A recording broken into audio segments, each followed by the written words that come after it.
Hello. Today I'm going to tie for you what I'm calling an all-purpose hopper. It's a combination of foam and deer hair and works really well to imitate a hopper, but I also use it as sort of a stealth indicator.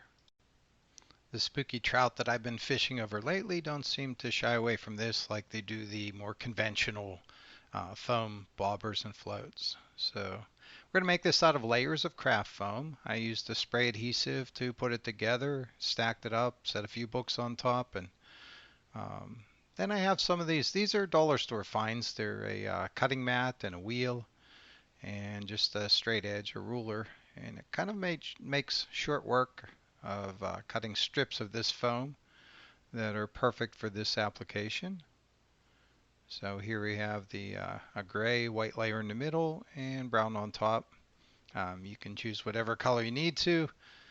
And we're going to do this one on a size 10 Mustad 9671 hook.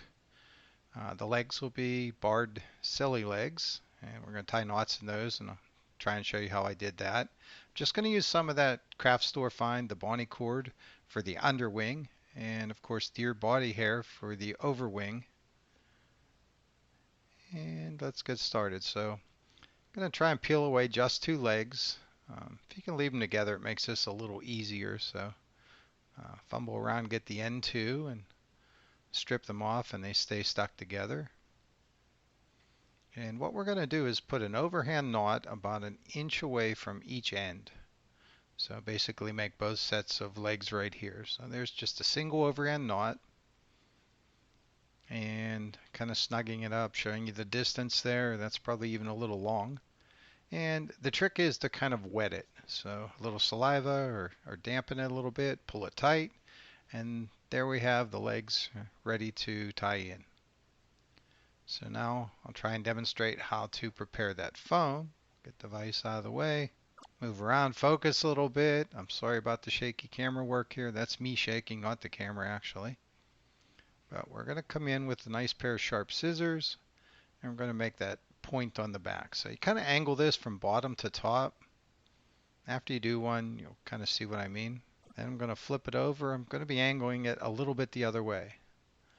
Again, from bottom to top. We want the bottom to be narrower, I guess, than the top. So you can see the sharp edges. And if you've seen this trick on video there where you can just singe it a little bit and round off the edges, or warm it up a little bit and round off the edges with your fingers, be careful. And we're going to hold this all together with that 3/0 Superfly. So get the tying thread started. Now in this case we can start right behind the eye. And some of these hooks, we've noted in other videos, they have a sharp edge where the eye was closed, and you'll see where that comes into play later. But having a good thread head or thread wrap behind that eye will kind of protect your tippet.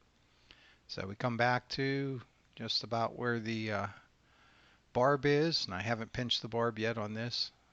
That's another thing. I sometimes don't pinch them until I get to the stream because they'll stay in some of my older foam fly boxes a little better. So we're going to use some gray caddis life cycle dubbing, but feel free to use whatever you need to. I like to put a little dubbing on here. This stuff has a little sparkle to it. It is a little shaggy. It's hard to dub actually sometimes. And just going to spiral my way to the back, to the bend of the hook. And then back forward. Yeah, I'm trying to leave it a little shaggy, have some fuzz under there to stick below the fly. Try to make it look less blocky, less manufactured. So there's our foam, and I marked it with my thumb. I'm going to snip it off the length, and I'm going to use a little super glue, and right here a little too much super glue. And so off camera I glued my fingers together. And we'll get another little drop on the front here. So I'm going to tie this in at the front first. I found this to be an easy way. If I do it the other way, I don't know. It just this works good for me. It makes sure that I leave enough eye under the eye and the hook eye end of the hook sticking out underneath. And I'm going to make 3 wraps, basically 4 segments altogether. So I'm looking for the middle right here between the bend of the hook and where I tied in. Now hopefully that makes sense. And I'm just trying to make these segments somewhat even.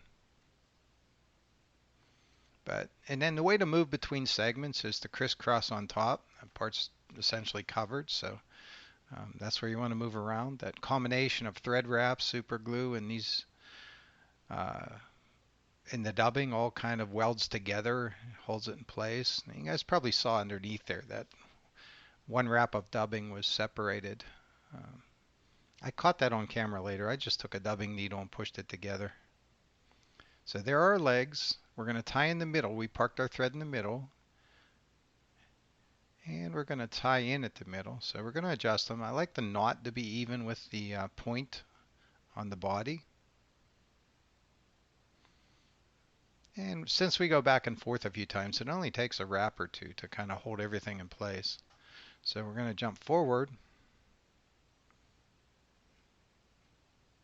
and stretch our legs out a little bit, snug them up basically, and just get a wrap there. And that's where our front legs are going to be. So here was a little bit of a miscalculation. I think I snipped these legs off to what should have been to length. They're a little longer, and they got to be a little too longer. I almost wound up short for using them as the front legs on the back side. So here we jump back to the middle, easiest place to tie these in. And going to do the same thing, going to bring the other set of legs in, kind of line the knot up with the point on the back of the body.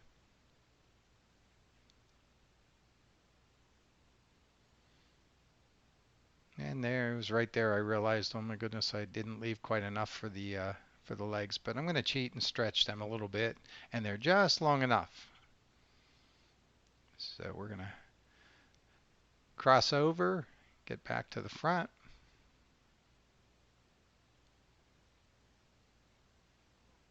And here I stretch those legs just a little bit, just to make sure they're the length that I want. And obviously have to trim the ones on my side. Go back to the middle, and now we got to get all the way to the back and kind of tie those legs down, the back legs down.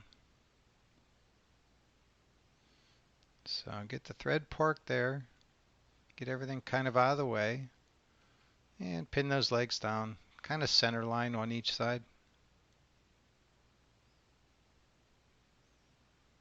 And about 3 wraps total, and we're going to jump across to the center again. And if you do these in batches, you can kind of prepare the legs, prepare the bodies, and kind of crank these out pretty good. So I shortened those legs on my side a little bit. I do a little more trimming later. So here we're going to take just one strand of that craft, it's macrame cord, I guess. And I like the gray. It's kind of a neutral color here. I do a green and a yellow hopper, and then I have an amber or a lighter colored macrame cord that I use for that. So I get a wrap or two on there, and then we make a loop. I saw Cheech do this in a video from Fly Fish Food, and I liked what happens there. It helps you guide the other end of that cord where it needs to be when you fold that little loop, and it does keep it from pulling out. I also put a little bit of head cement there. So that's kind of it for the underwing. It's in place. We're going to trim it later. So let's jump in and trim the head. So I rest the edge of the scissors on the eye of the hook, but here again I tilt this. You'll see from the side I kind of want that head to be angled.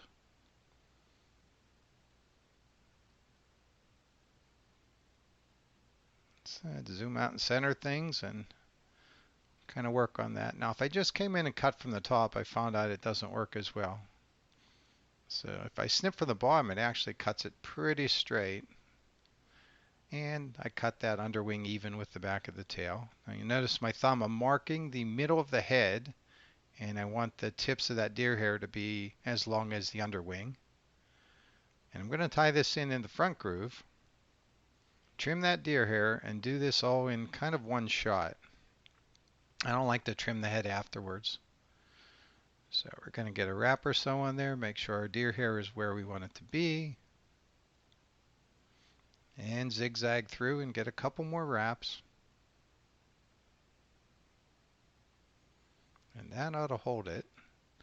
And then you can fool around and pull things out of the way and try and whip finish and all that, but I'm going to use the half hitch tool. I keep saying half inch. Old machinist trick. Half hitch tool.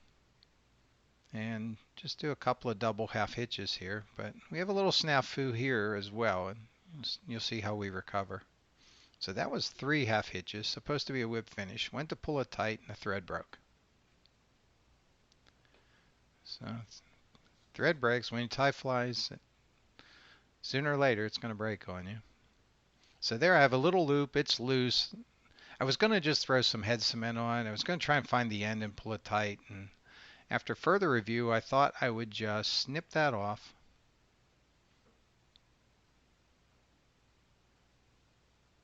And then get the thread started again and kind of wrap over it. So that's the way I went.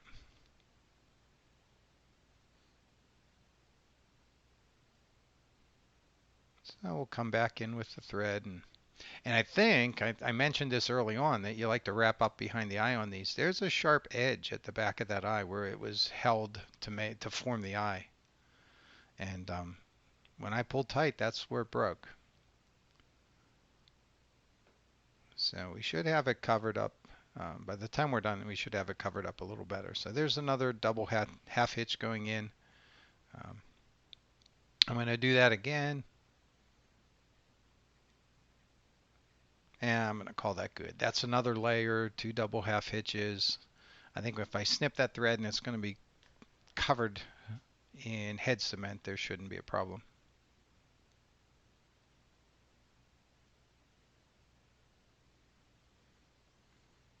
So we sliced out the excess. You'll see there I found another thread wrap that went a little away from the others, so we'll use the dubbing needle and push it back. I don't know why that bothers me, but it did.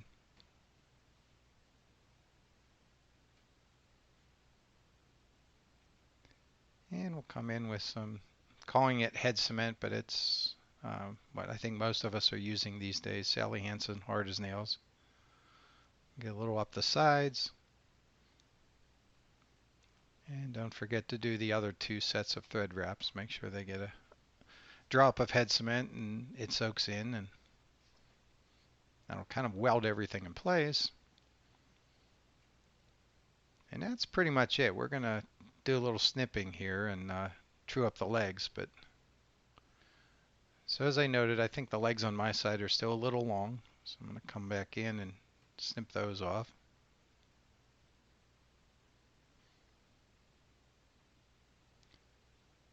And for the back legs, I'm going to cut them both the length. And then I'm going to take one of those away, just snip the top off. Now I know this is knotted and I didn't glue it, but if it happens to come loose, I don't think I care. I think it's going to slap around on the water and look like a grasshopper kicking on top of the surface of the water anyways. So, and that one's kind of pointing in a wayward direction, but we'll tug it around. And again, gravity's going to make it touch on the top of the water and probably look like the pretty lifelike anyways.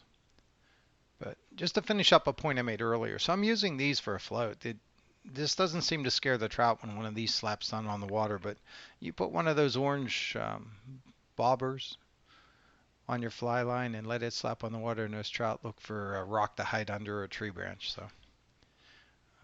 And this is not a bad hopper pattern if you're fishing hoppers and the hatch is on, but it's November, so they're gone. They've seen them. They know what they are. They don't seem to scare the fish away, and it's working for me right now. So I hope this helps you out. Thanks for watching to the end. And if you want to learn more about me, look me up on Amazon.com. And until next time, be safe.